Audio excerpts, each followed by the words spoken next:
I want to talk to you about my friend Charlie Crawford. He's a 10-time NFR qualifier. Charlie Crawford, time to just shake it out and win. Got it on him fast. Set there up. We are. Here's a day nice money run. lead. You betcha 3-8. That's an absolute perfect run. Timing was perfect from the time the first swing is up. He's got the control. Charlie made it happen by being timed up with his horse with the steer, and being able to not just rope, but to pick that steer's head up without changing the momentum for the heeler at all. We know his beautiful wife, Jackie, all three of their beautiful children, the founder of the Liberty and Loyalty Foundation, which this year will exceed $1 million raised for military and first responders. I've said it 1,000 times. Charlie, it's time to rope, nod and ride, whip and spur. I want to welcome you to the Charlie Crawford Podcast. Let's ride. Hello, everybody. I hope you're enjoying your fall. Man, it's been great down here in Texas. The mornings have been beautiful. The evenings have been beautiful. A little warm still in the day, but still get a lot of stuff done. It's been awesome. So this will be the last solo podcast I'm going to do for a little bit. Man, I've got a lot of interviews that I want to do. So I'm going to continue to keep getting a couple podcasts out during the week. I'm going to try to get them on Tuesdays and Fridays, same schedule. But man, the top 15 guys are back. The fraternities are getting ramped up here at the end of the year.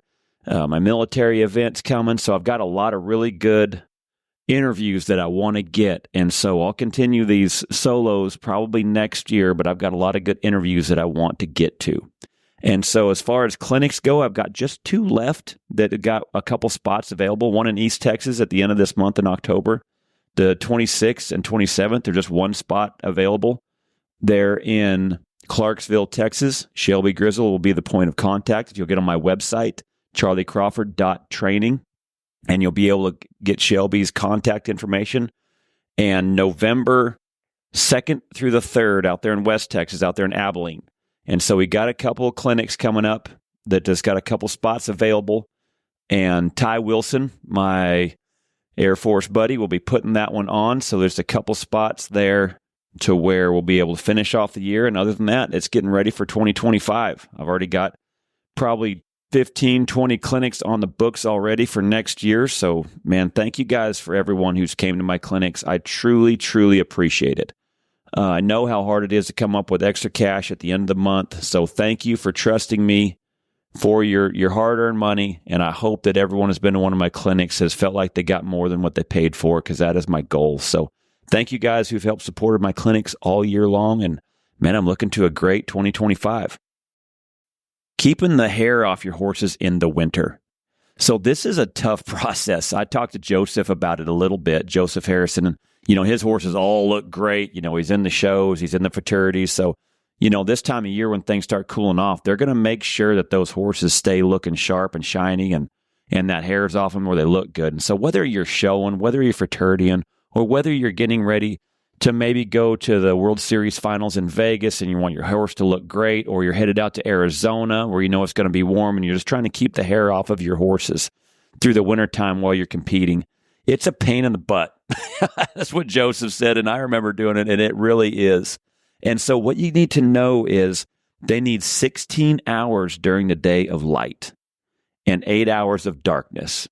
So if you're wanting to keep the hair off of your horses, there's a mad dash that you can either do and get up in the mornings and turn the lights back off, after 16 hours, or they have timers.